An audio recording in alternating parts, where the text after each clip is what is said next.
And welcome back, guys, to Golden Cave Plays the Arena. And so, as you can see, I have drafted a Mage deck, and unfortunately, this is just a screenshot, but it is the screenshot of a very sweet happening. So, as you can see, I just went through 29 cards of the draft, picking 1 out of 3, and I'm gonna go through the deck, but look at my last pick.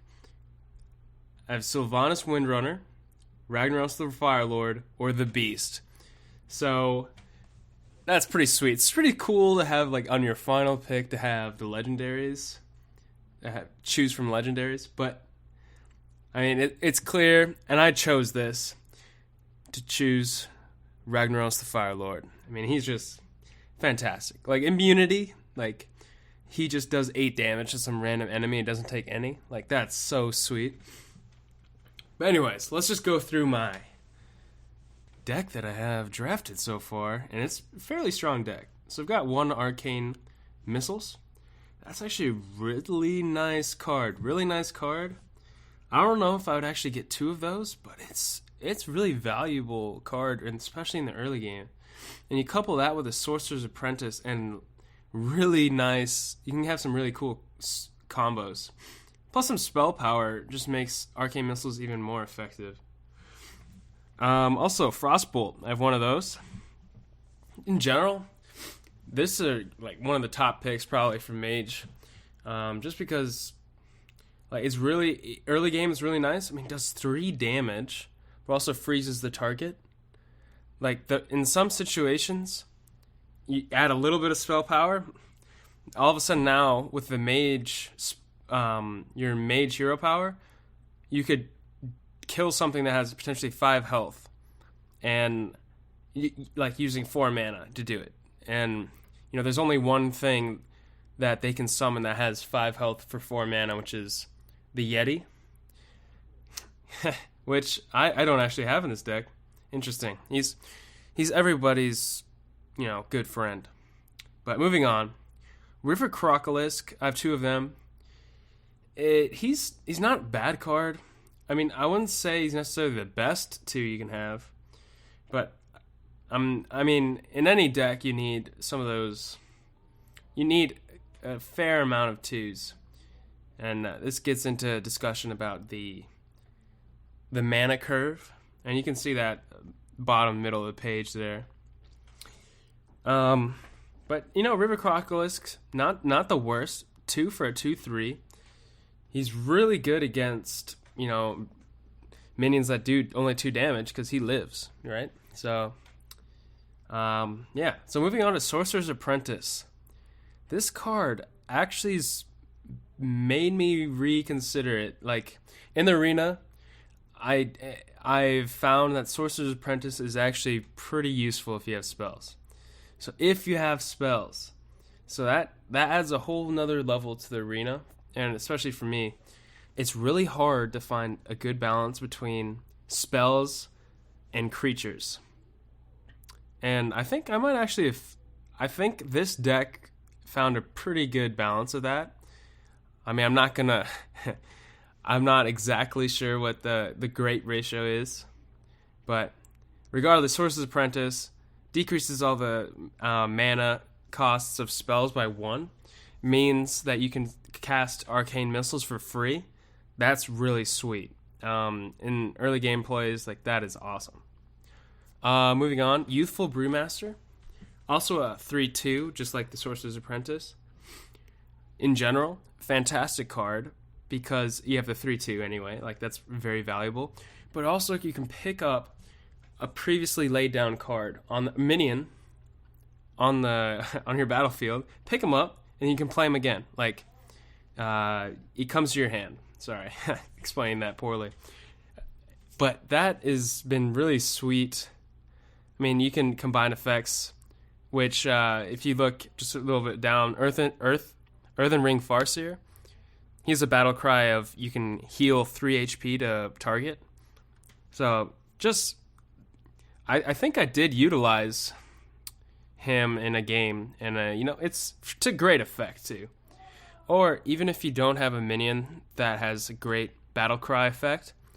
You can, for instance, if he's damaged, you can pick him up and then play him, and basically it's like a heal, you know. So moving on, Arcane Intellect. Draw power is very good. You need ways to draw cards, especially in Hearthstone, where card advantage is such a key part of the game. So, for example, your opponent has more cards than you.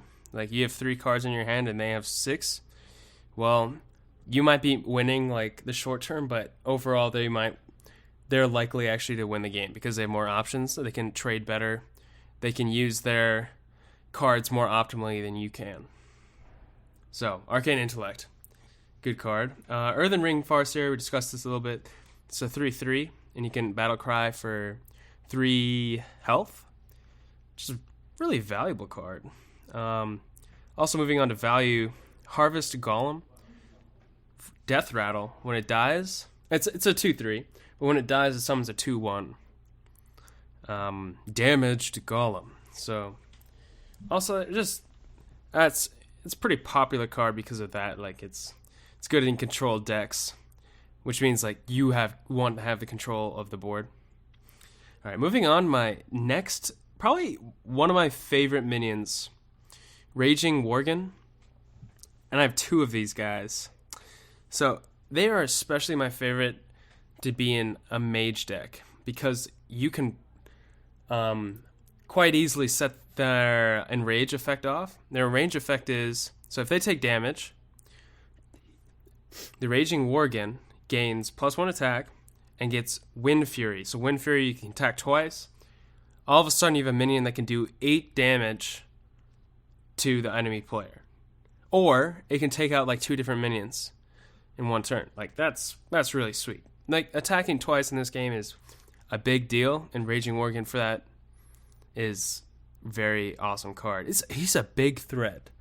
And if you can somehow protect him and such that like your opponent has to worry about other threats, then Raging Worgen's just going to hit them for 8, and it's all of a sudden they're feeling the pain.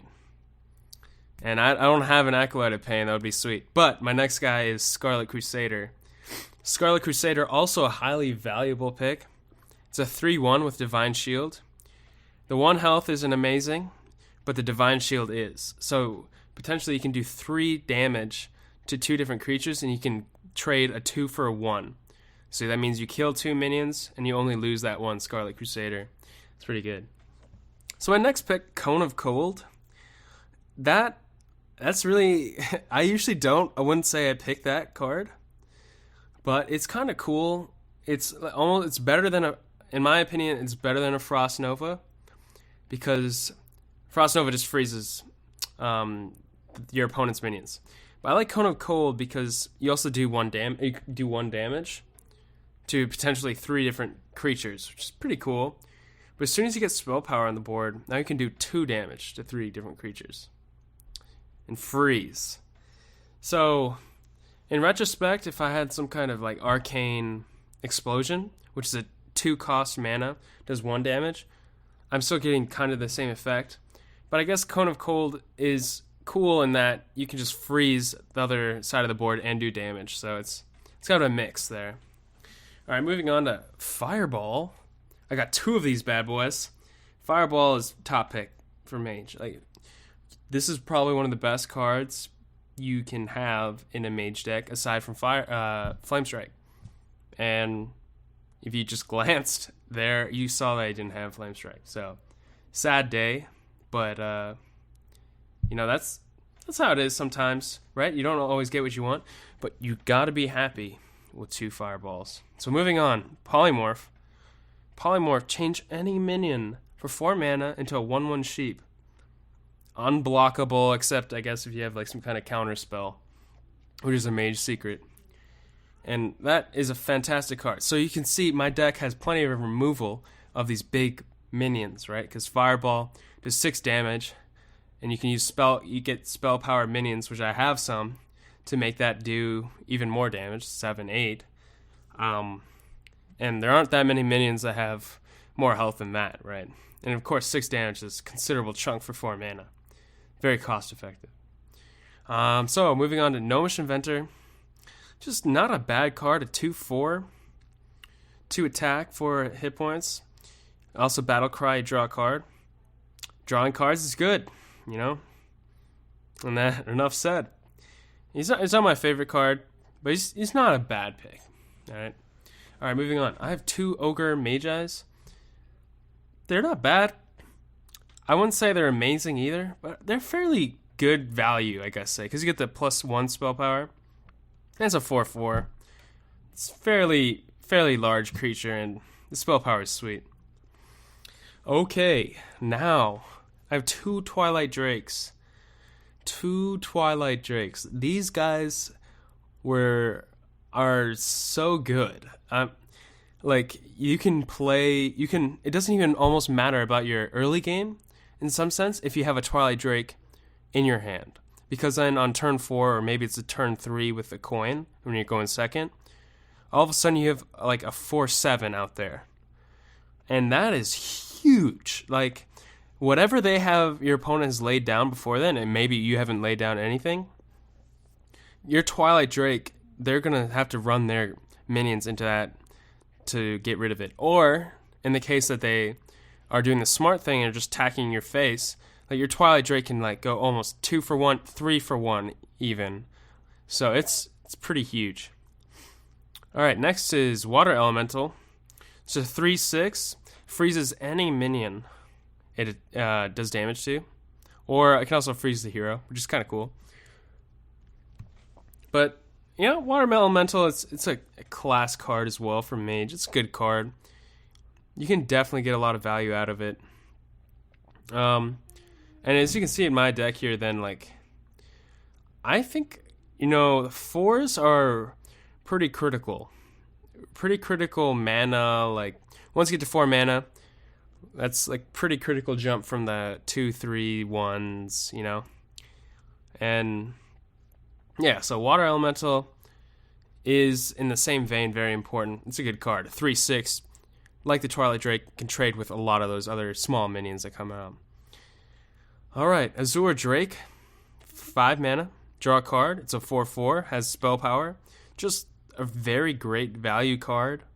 You put a body on the ground, draw a card, and you have spell power. Like I don't know what else you could ask for more in a card. So, all right, let's move on to Frost Elemental.